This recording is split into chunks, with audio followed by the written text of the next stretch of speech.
And we are back like we never left. What's going on, everyone? Thanks for tuning in to another episode of the Ducks Dish podcast.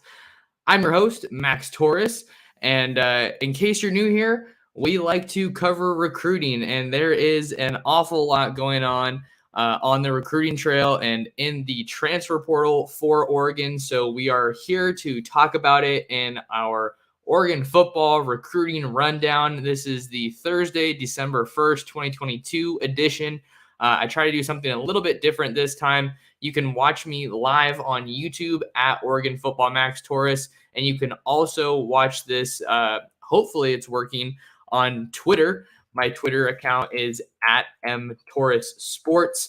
But like I mentioned, there is a lot of stuff going on in the world of Oregon football recruiting, whether we're talking transfer portal or we're talking the recruiting trail ahead of the early signing period, which I believe begins on December 21st and runs through December 23rd. A lot of stuff going on, like I mentioned. So have a couple of points I want to get to today, a couple of the biggest storylines regarding Oregon football recruiting. And then maybe depending on comments and questions that pop up, we'll see if we can get to a couple of those. So whether you're here live in the live stream or watching on replay, make sure to do me a favor, hit the like button, subscribe to the channel, and leave me a comment or question letting me know your thoughts on Oregon football recruiting as the Ducks also navigate finding a new offensive coordinator during all of this craziness with Kenny Dillingham heading out to Arizona State. So the first story we're going to get into on today's episode of the Ducks Dish podcast, a couple of transfer portal updates for the Ducks coming since we last recorded that I wanted to hit on. The first is starting in the quarterback room. Oregon quarterback Jay Butterfield announced his intention to enter the transfer portal. I'm kind of getting a little bit messed up with the word selection because the transfer portal window doesn't officially open until December 5th. But a lot of these posts are coming out with I'm entering the transfer portal or I'm going to enter the transfer portal. So can be a little tricky, depending on how you want to go about wording it. But he's going to be in the transfer portal, intends to transfer from the program is the case in point. As you guys know, I always like to start these segments off with the players' words. So if you're watching on YouTube, I'm sharing my screen to show you Jay Butterfield's post, and we can go ahead and read what he had to say. Quote, "Thank you, Oregon football, for the many amazing experiences over the past 3 years. I will be forever grateful for my time here in Eugene. I want to thank all of my coaches, academic advisors, fans, and most importantly, my teammates. You have all helped me grow tremendously as a player and a person. The bonds I have made here are truly one of a kind and will never be forgotten. I also want to thank my family and my friends for all of your support. You all mean the world to me. With a college degree and 3 years of eligibility left, I have decided to enter my name in the transfer portal. I am excited to get back to work and continue to follow my dreams. Much love, Duck Nation, Jay Butterfield." So a quarterback enters the transfer portal for Oregon. This is definitely a significant development, seeing that not only is quarterback the most important position, on the football field, but Oregon's quarterback picture right now looks about as unclear as it has in quite some time. So Butterfield, let's just stick a little bit on him and talk about him at Oregon. During his time at Oregon, Jay Butterfield really, surprisingly, he only attempted 4 passes of in-game action. He was 1-for-1 in his lone appearance in the 2022 season against Eastern Washington. That was back in September. So not a whole lot of production, but he really didn't see the field that much, right? Ty Thompson was the primary backup to Bo Nix. But Jay Butterfield did come to Oregon as a highly touted recruit in the class of 2020. He was listed at 6'6", 202 pounds, and according to the 247 Sports Composite, was rated a 4-star prospect, 0.9352 on the composite, number 147 prospect nationally, number 5 pro-style passer, and the number 16 recruit in the state of California. And then some of the other offers that he had on the table, a lot of Pac-12 interest, but schools like Michigan, Tennessee, Iowa State, Fresno State, Arizona State staying closer, closer to home in the Pac-12. He's a West Coast guy, originally out of the Bay Area, Liberty High School. So he's gonna have some options, for sure. He's gonna have some options. I would definitely see him as maybe he finds another place in the Pac-12. One spot that popped into my mind was UCLA, but I don't know how mobile he is in terms of the kind of quarterback that Chip Kelly is looking for. But that could be an interesting one with Dorian Thompson-Robinson's college career wrapping up. Or maybe we see him in the Mountain West. Fresno State could be a cool, interesting destination with Jake Haener playing as well as he did there. I believe he's coming back for the bowl game, or at least for the for the Mountain West Championship, against Boise State. So this is a big development for Oregon in the quarterback room, right? Because now you have a guy that is going to be leaving. That's one less scholarship guy in your quarterback room. And we still don't know what's happening with Bo Nix. Bo Nix is yet to make his the decision on the future of his football career. Is he going to go to the NFL and pursue a professional career? Or is he going to come back to Eugene and run it back one more year with the Ducks, because he does have one more year of college eligibility because of the COVID rule. So I think that this is definitely something to monitor for Oregon. You would assume that Bo would make his decision, I would think, before the bowl game. Oregon's trying to figure out which bowl game they're going to be in. Obviously, that answer will probably come after this weekend, Selection Sunday, once all of the conference title games have panned out and we kind of have a little bit more clarity around that picture. But for me, I think it probably makes the most sense. My gut feel is that Bo would try to go to the NFL. He had his best season at the college level with Kenny Dillingham, who's no longer at Oregon. He got banged up, unfortunately, at the end of the season. He's had some injury history, so why come back for another season? Just trying to look at it from both angles. So yeah, you don't want to, come back and get hurt. And then, you kind of want to cash in while, strike while the iron's hot, so to speak. So we still have to wait for Bo Nix's official, decision. But I'm just kind of giving my 2 cents on whether I think he's going to come back or go for another year. Of course, Oregon would love to have him back. He really turned things around from his time at Auburn. Really felt like the perfect reunion, match made in heaven with Kenny Dillingham and Bo Nix both going to Eugene to play with run with the Ducks in 2022. So now Oregon has Jay Butterfield entering the transfer portal. They're still looking for an offensive coordinator who will more than likely also have some kind of relation coaching up the quarterbacks. Excuse me. So that's kind of interesting. And then we also don't know if Ty Thompson's necessarily going to come back. And I think with him, now that Jay Butterfield's already made this move, I don't know if he's necessarily going to announce. Let's say he does stay. I don't know if there's going to be some kind of announcement. I'm going to stay at Oregon. Let's run it back another year. Because let's be honest, the quarterback play has been shaky when Ty's been in. I never want to criticize a guy too much, but the offense hasn't been at its best when Ty has come in, and he had to come in during that Washington game. And what did Kenny Dillingham do? He called 4 straight run plays. And I think that was because he didn't trust him to pass the ball. So not only could Oregon potentially have to find a new starter at quarterback if Ty Thompson were to enter the transfer portal, they'd have to figure out their backup situation, because as we all know, having a great starting quarterback only gets you so far in college football. If your starting quarterback goes down, you have to have someone who can keep the offense rolling and executing at a high level. And that's not something that Oregon had or currently has now, so to speak, in the 2022 season. Seeing that probably safe to say that Jay Butterfield will not be playing in the bowl game, seeing that he announced that he was going to be entering the transfer portal.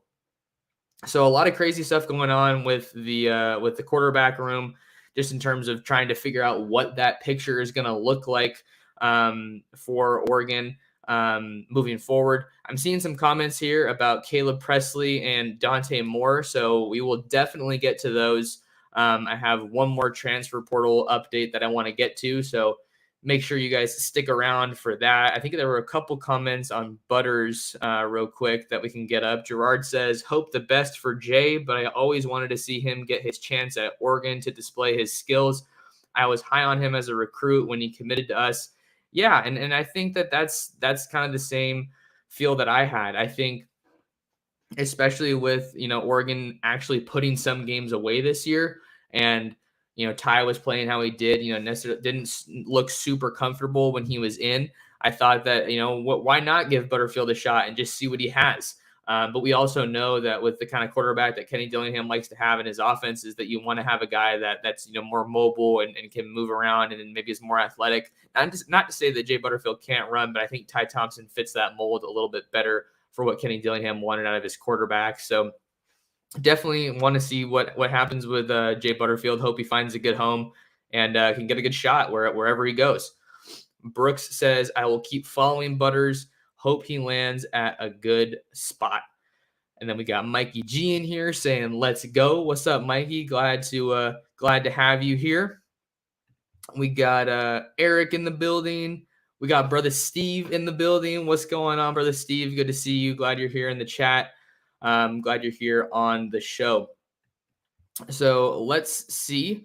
Our next guy that we're going to be talking about, we have Byron Cardwell announced that he would be entering the transfer portal. He announced that over his Instagram story, so I need to see if I can pull that up, and if that's still, I think that should still be up. Just give me a second while I try to pull this up over on the good old Instagram. Okay, and it's not up, but that's okay because I wrote a story about it and I screenshotted the post. So give me just a second to find that, and then we will go over to that. We'll let the good old interwebs load. Come on. Almost there. There we go. Okay. All right, so here's a screenshot of Byron Cardwell's Instagram post announcing that he would be entering the transfer portal. I'll go ahead and close some of these ads. So this is the story from the story that we have on Ducks Digest. Byron Cardwell saying, quote, I want to thank the Lord for everything he has done for me, and I'm thankful and appreciate those who kindly supported me while at the University of Oregon. I will be entering the transfer portal, #God's plan.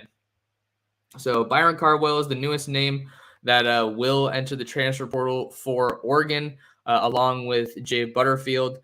Byron Cardwell, I think this was more of it wasn't a shock necessarily that he entered the transfer portal, just based on how the season played out and his lack of playing time. That's kind of, I feel a lot of people, that's at the core of their decision to enter the transfer portal is I'm not getting an opportunity here. I want to get some snaps. So we'll go ahead and, look for a new spot where you can get some snaps. So in 2022, Cardwell only played in 2 games, had a total of 16 carries for 72 yards on the ground and 4 touchdowns. Oh, this was his total career stats at Oregon. 16 games at Oregon, 72 carries for 493 rushing yards and 4 touchdowns on the ground. Like I was saying until I messed up, 2 games in the 2022 season for Oregon, 11 carries for 76 yards and a touchdown, added 4 catches for 34 yards and a touchdown through the air. Did get banged up a little bit during the season, and we didn't see him get back on the field. So seeing that he only played 2 games at Oregon this season, he's going to be able to redshirt, I would imagine, and keep that additional year of eligibility. But this was a shock, I think, that he didn't have that big of a role at Oregon in 2022, and a big part of that was because of just how effective he was in 2021, right? You'll remember that going to the 2021 season, Oregon was rocking with that duo of CJ Verdell and Travis Dye, a little bit of that thunder and lightning kind of a deal. Travis Dye had an awesome season at USC before he had a season-ending injury. That was definitely something that you didn't want to see. Never like to see guys have significant injuries like that.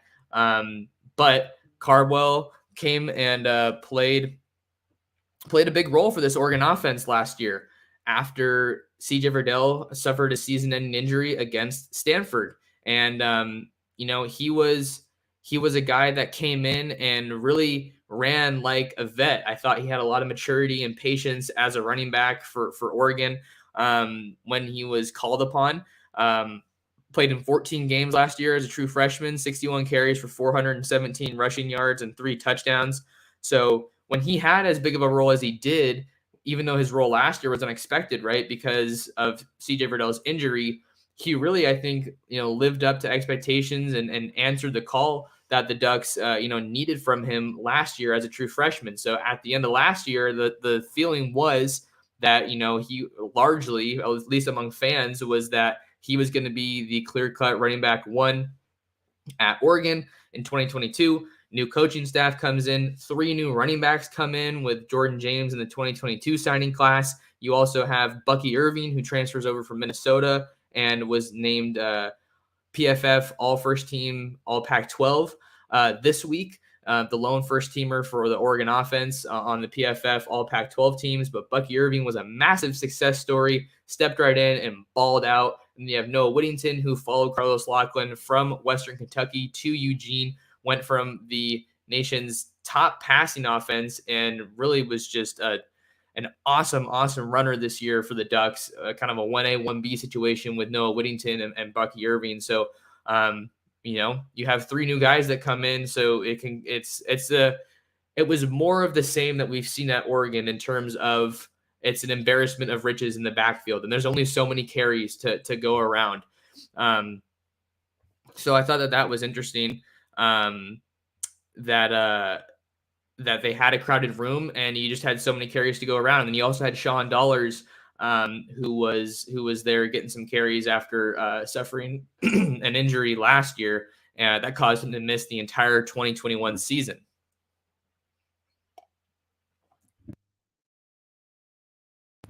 Had to get a little sip of coffee here as I'm rolling solo on this show. I always like to keep the coffee handy, even though it's 1:49 in the afternoon. But yeah, as far as Cardwell's impending departure in the transfer portal, Oregon still has a ton of talent in their in their backfield, right? With the guys that I mentioned earlier, Bucky Irving, Noah Whittington. Those are both young guys that could be back next year, or you would think that they're going to be back next year, I should say. Jordan James is only a true freshman, and he kind of had that role as a short yardage goal line back for the Ducks, and that was really working for him in the 14J formation. That brings out Josh Connerly and all those big tight ends for Oregon in the run set, kind of a reminiscent of a Stanford jumbo package that they used to run under David Shaw, who recently stepped down and won't be the head coach for the Cardinal anymore. So that's a significant development.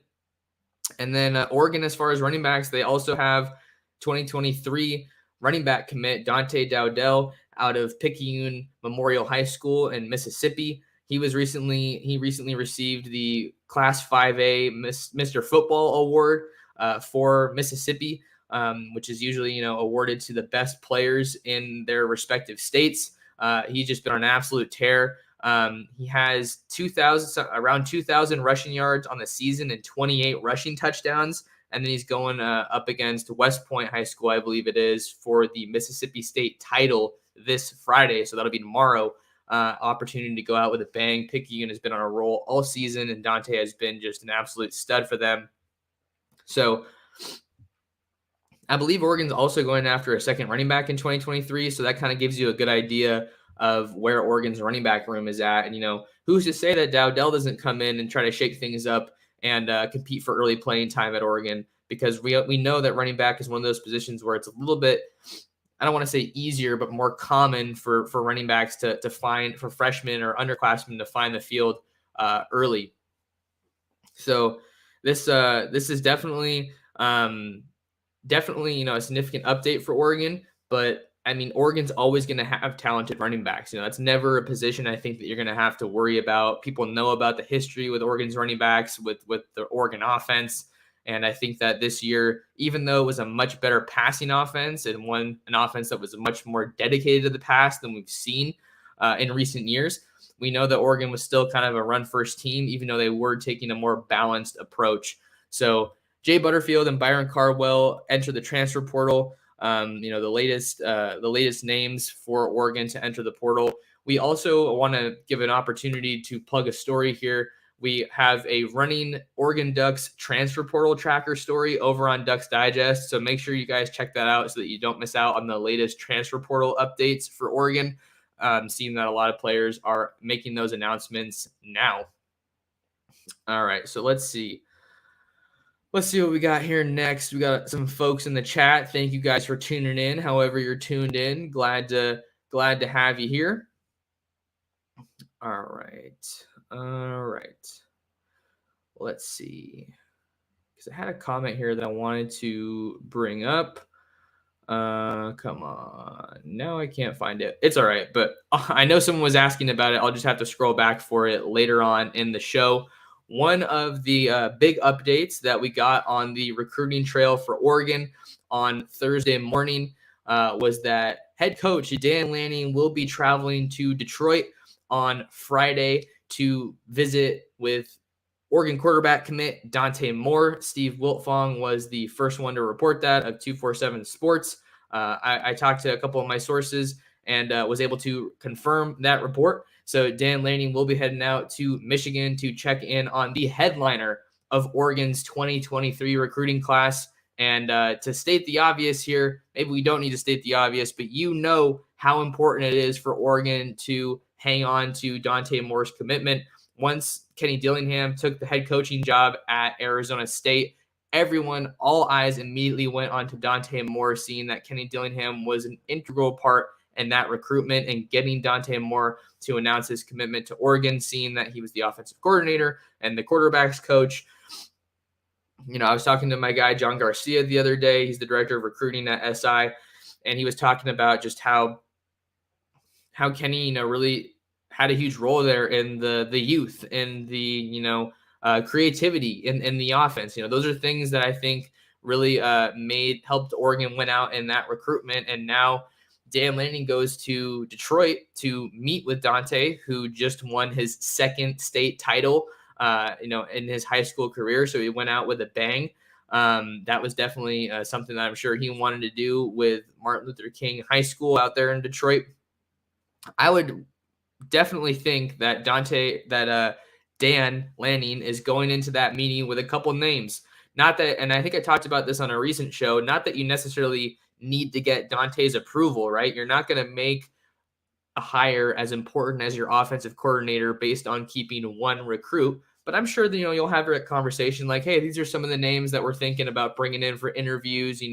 Any of these guys kind of pique your interest, just kind of picking his brain a little bit maybe and getting some thoughts on, some early returns on what they think, because obviously Dante is the guy in 2023, but you kind of want to get that, high schoolers or that recruit's perspective on your offensive coordinator hire, because that offensive coordinator is going to have to go ahead and recruit guys beyond just Dante Moore, right? So like I was saying earlier in the show, Oregon's quarterback room, there's a whole lot of uncertainty right now. And Dante is obviously going to be, a big guy that you want to get in there into that room for the 2023 season. You definitely want to get him to sign early if you can. You want him to enroll early. The quarterback position is definitely that position that you probably benefit the most from getting on campus early, getting in the playbook, adjusting to that college lifestyle, building that chemistry with your wide receivers, with your running backs, with your offensive line.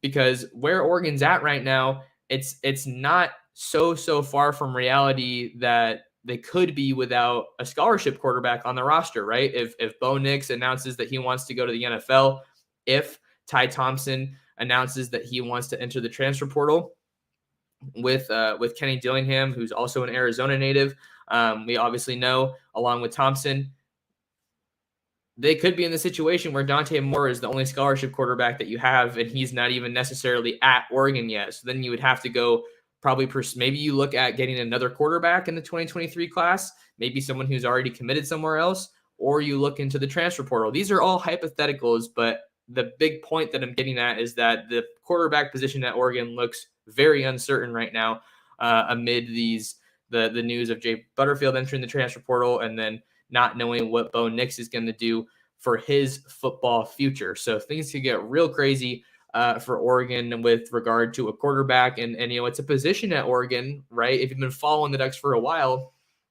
This is a position that hasn't had a lot of stability, right? The last multi-year starter that they had was Justin Herbert. Tyler Shuck was one of those former guys, a prep guy that they recruited, but he only played for a year, and then he transferred to Texas Tech. And Vernon Adams was a guy who came in out of the transfer portal, JUCO transfer, or not JUCO transfer, sorry, the Eastern Washington transfer, and he was a smashing success, right? But I think a lot of people are continuing to have this conversation and maybe ask themselves, is the transfer portal the way to go for Oregon when it comes to finding their quarterback, to finding their guy at quarterback? And I'm more inclined to say no, but I think you can kind of make up for some of the deficiencies of maybe having a one-year quote-unquote rental quarterback if you have a dominant defense, if you have just amazing players, if you have dudes at every position on your roster. So, yeah, I think that's definitely something to follow. Let's see here. Let's see if we got some questions here.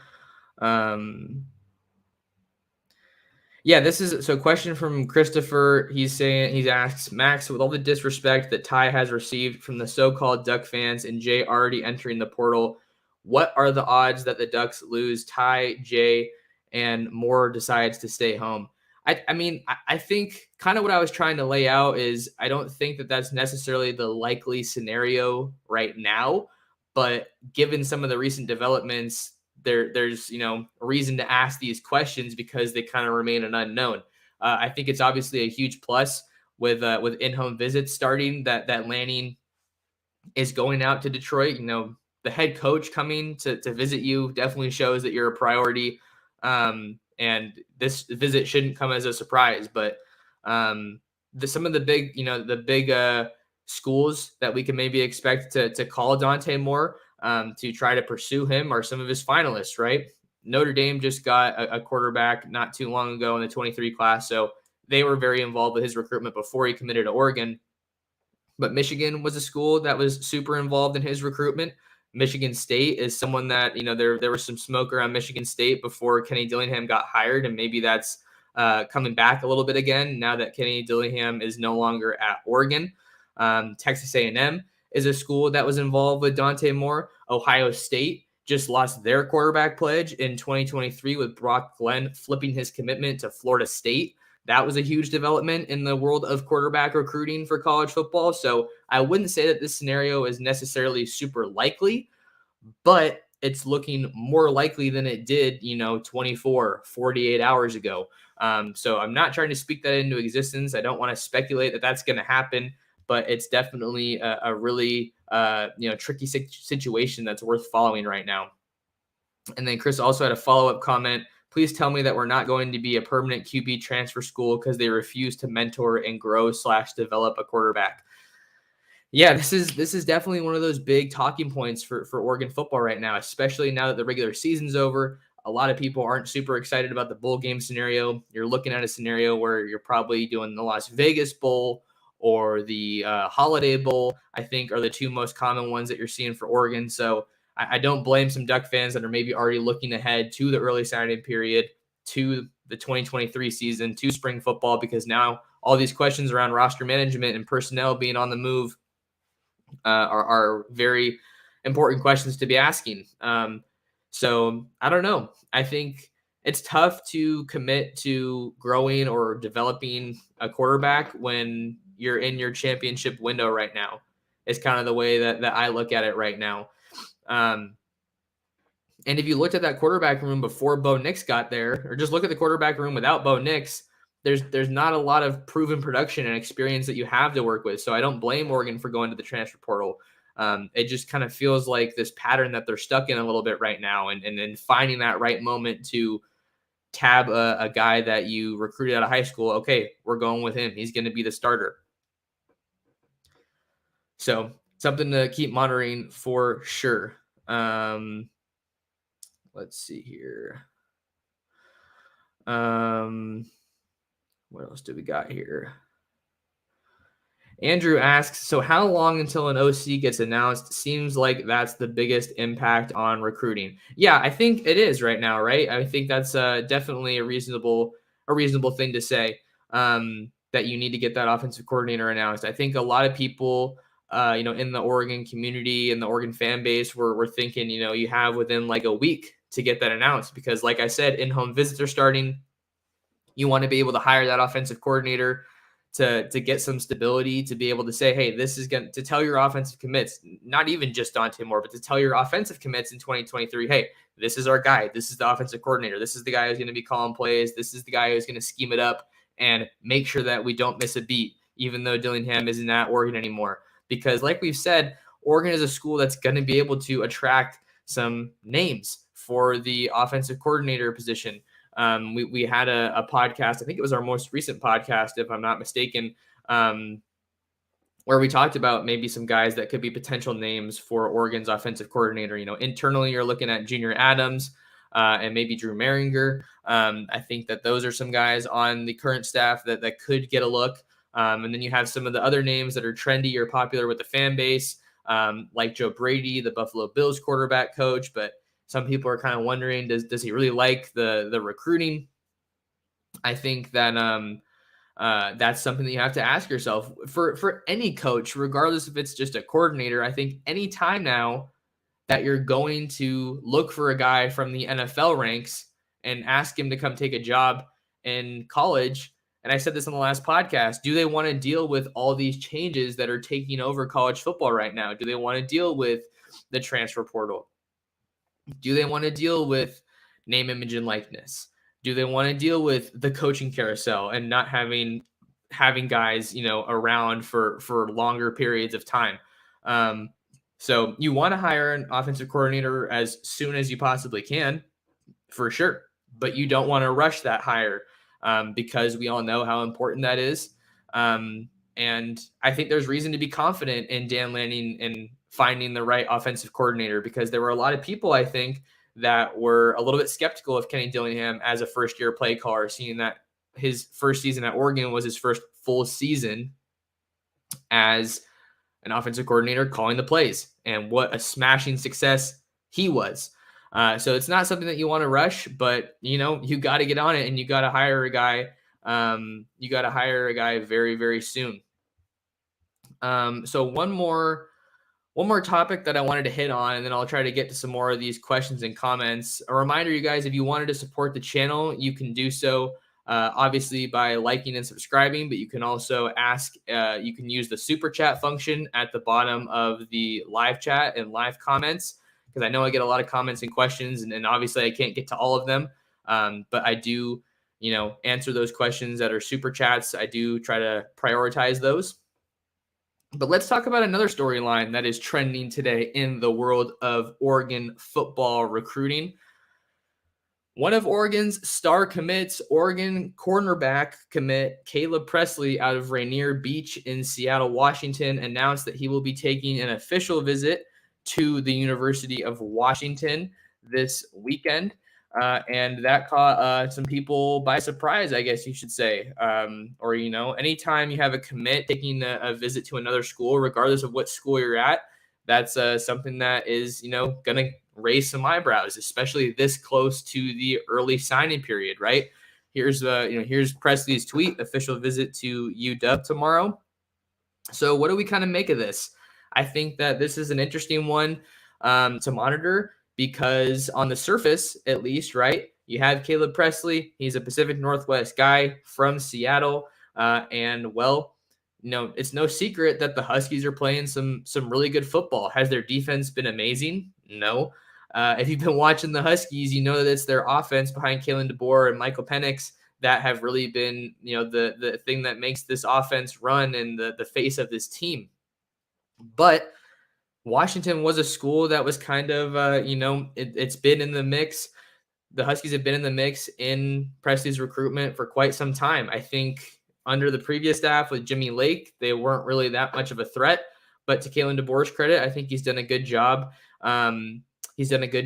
He drummed up a lot of buzz in the recruiting trail. I remember when he took over, he got a lot of commits quickly. And then now because you've had a strong season, 10-win season, I believe, for the Huskies. You won the rivalry game over Oregon, so Oregon's looking kind of vulnerable just on the surface.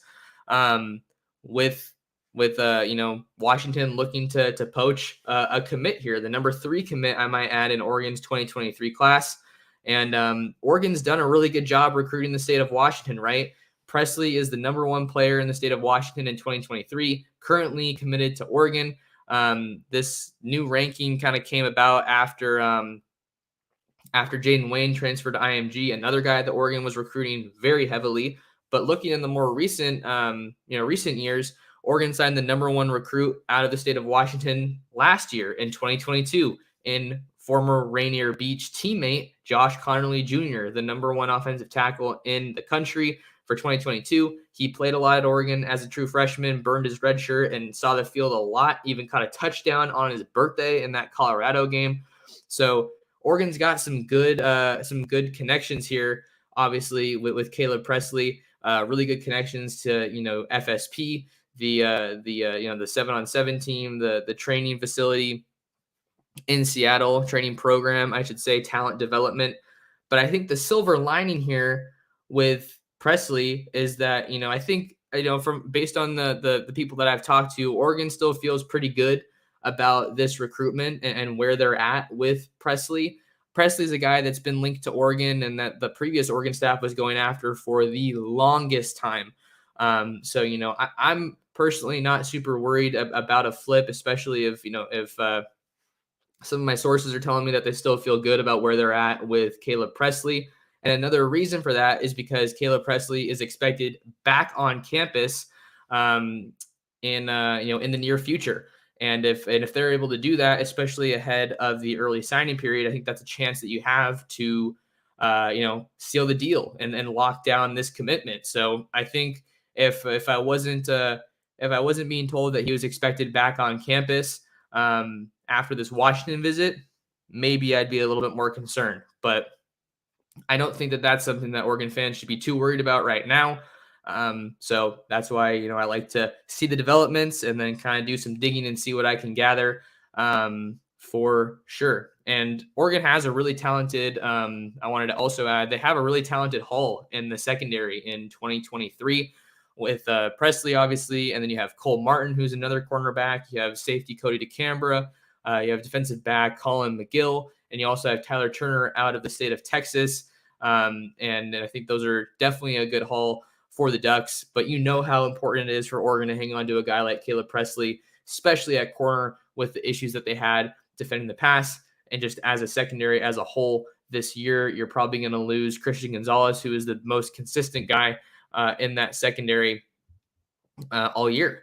So I think that that's definitely part of the reason that it's so important for Oregon to hang on to Presley and just keep looking for talented defensive backs. You'll remember they're also in the running for I almost said Tavon Austin, for Dalen Austin, the Long Beach Poly cornerback in the 2023 class. He's committed to LSU, but Oregon's in a great spot there. He's expected back on campus in December for another visit.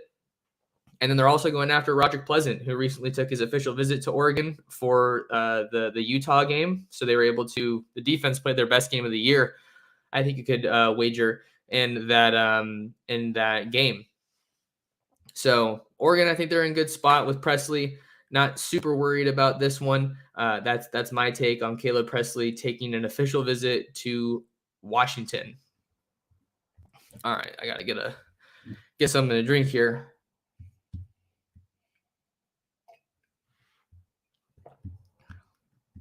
Okay, what do we have here? Okay, I thought there was a question about the offensive line. Okay, here's a question from Andrew.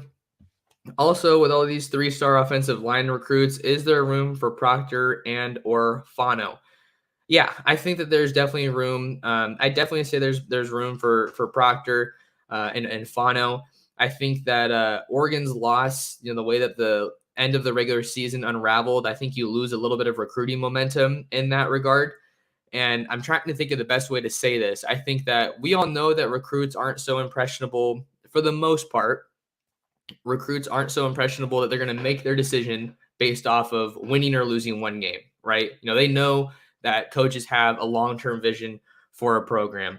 But it's also no secret that if you lose games the way that Oregon did, a loss to Washington, very winnable, a loss to Oregon State, another game that was very winnable. That's not the best look. So naturally, other schools that are competing with you for the same recruits are going to be able to point to those losses, and you kind of lose a little bit of steam on the recruiting trail versus, hey, we're rattling off wins. There was a time when Oregon had won 8 straight games. Their recruiting momentum at that point was at an all-time high, or just at a very high level for the season. But now Oregon's lost to Oregon State. It definitely takes a little bit of wind out of their sails when it comes to some of these guys that may be on the fence or that they're maybe trying to flip.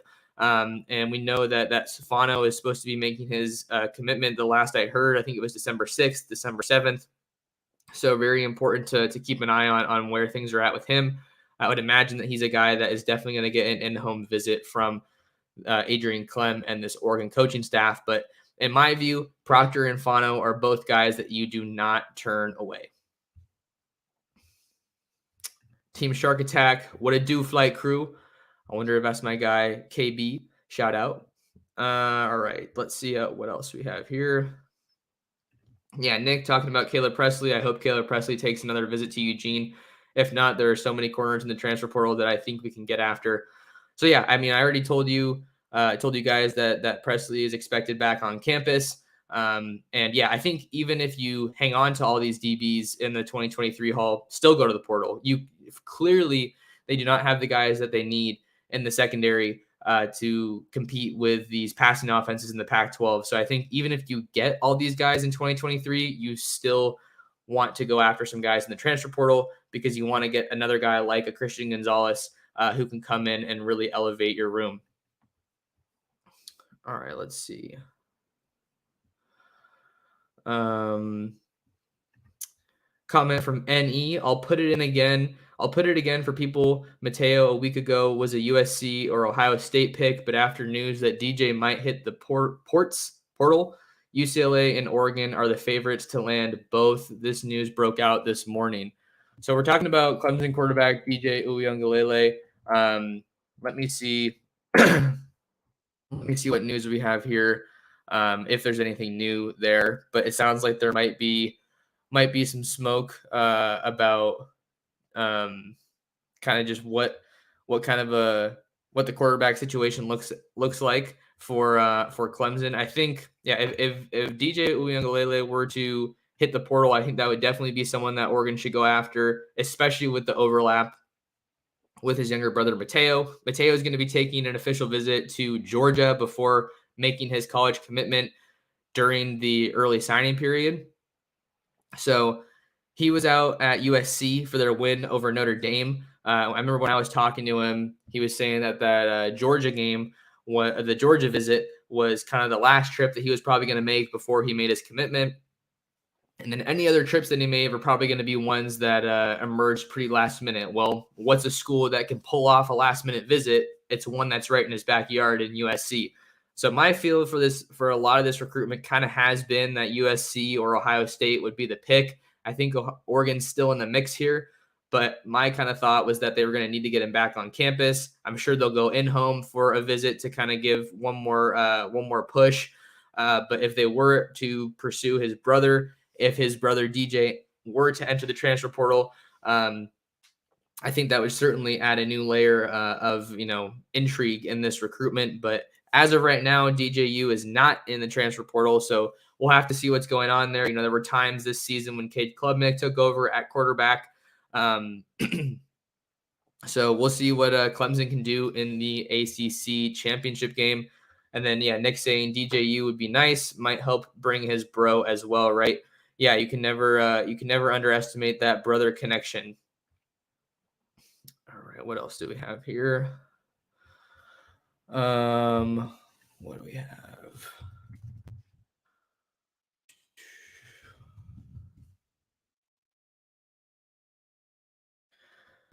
All right.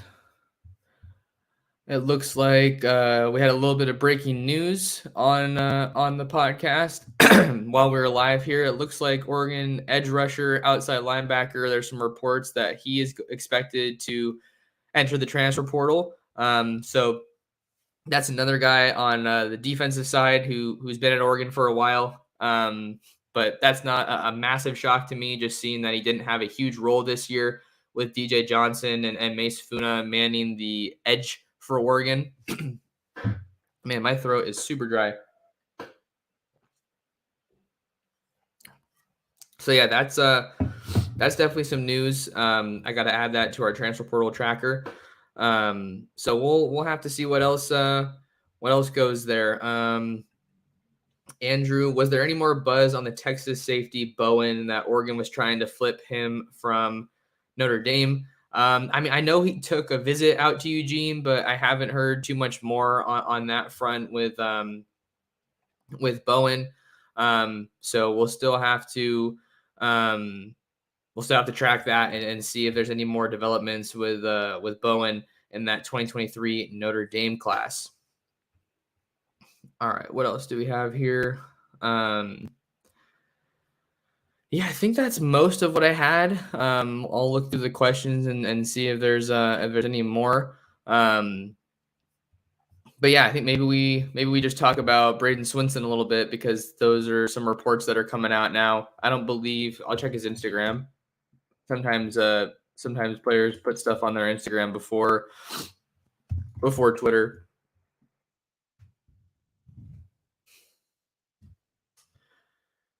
Okay, hold on. Let's see here. Now my Instagram is being all weird, of course. Okay, I don't know what's going on with my Instagram, but it looks like we did see some of those. So with Braden Swinson entering the transfer portal, the reports, I should say, let me back myself up there. With reports of Braden Swinson expected to enter the transfer portal, I think it just makes sense why Oregon is attacking the front seven so hard in this 2023 class, right? You have guys like Johnny Bowens, who I think has a lot of versatility. We'll see where he ends up lining up, but he's a defensive lineman, defensive end. And then you have Jaden Moore. You have Blake Purchase on the edge. You also have Tatum Tuioti, son of Oregon defensive line coach Tony Tuioti. He's a guy who has really elevated his recruiting stock. I believe he won a state title with Sheldon this year. I think I already talked about Blake Purchase, but let's take a look at other guys in Oregon's 2023 recruiting class. I want to make sure that I'm not missing anybody. All right, let's see. What else do we have? As far as the edge, yeah, I talked about Blake Purchase, and we got Jaden Moore. Yeah, okay, I got everybody as far as the edge rushers or edge defenders for Oregon. I know they're still going after Ashton Porter in the 2023 class. He's a Texas guy, so I'm telling you guys, you got to follow the recruitment of Ashton Porter very closely. He's good friends with Terrence Green. And then we know that the Ducks are still trying to close strong in the Lone Star State. David Hicks and Damian Sanford out of Pato High School and Katy. Those are some other Texas targets that you want to track as we near the early signing period. So Oregon has guys coming in to kind of, I think, help with this possible departure as we wait to get confirmation that Braden Swinson is going to be entering the portal from that earlier report. You also have Brandon Buckner, who's seen a little bit of time at Oregon, Trevin Mae, but he's been more of a guy who plays with his hand in the dirt during his time at Oregon. And then we have to see what happens with DJ Johnson. I don't know if he has any more eligibility, but I kind of thought the feeling was that he was going to try to go to the NFL draft after the 2022 season. I'm trying to think of who else Oregon has as an outside linebacker, because I know that they moved Terrell Tillman to tight end this year, so he's not someone that they're looking at as an outside linebacker. Let's see who else. Anthony Jones is also on the roster. Jaden Navarrete, some of these younger guys. I think that Jabril McNeil, those are some guys you gotta. I think maybe this is where Marion Winston. So you have a lot of youth at the outside linebacker position, and I think that that's maybe where you could see Oregon try to make some moves in the transfer portal. But it's also hard, right? I think the edge rusher is one of the hardest places to find plug and play guys. I definitely think that that's definitely one of the harder positions to find a ready-made plug-and-play pass rusher. And we know that that's a position where Oregon needs a lot of help. I would also think that Brendan Dorless is going to be trying that. That's my thought, is that he would be trying to go to the NFL draft after this season. But we got to await those decisions. I think that's all I had for you guys on this episode of the Oregon football recruiting rundown for December 1st, 2022 on the Ducks Dish podcast. If you guys are still here in the live stream, do me a favor, important to lock in with me on all the social media platforms. Torres Sports is where you can follow me on Twitter. That's where you can find the quickest updates on Oregon football and Oregon football recruiting, even cover some hoops as well as we get more into hoop season with football winding down. And then you can find my written content on ducksdigest.com, and you can subscribe to my YouTube channel at Oregon Football Max Torres. We are getting super close to 2,000 subscribers, so I want to see if you guys can help me get there. That's my goal before the new year, is 2,000 subscribers, and I think it's very, very doable. And then the last thing, if you guys could do me a big favor and share the Ducks Dish podcast, share the show with your friends, with your family, with other Duck fans. You guys know how it works. But that'll do it for us on this episode of the Ducks Dish podcast. Thank you so much for listening, and thank you for your support wherever you're tuned in. And we will see you in the next episode of the Ducks Dish podcast.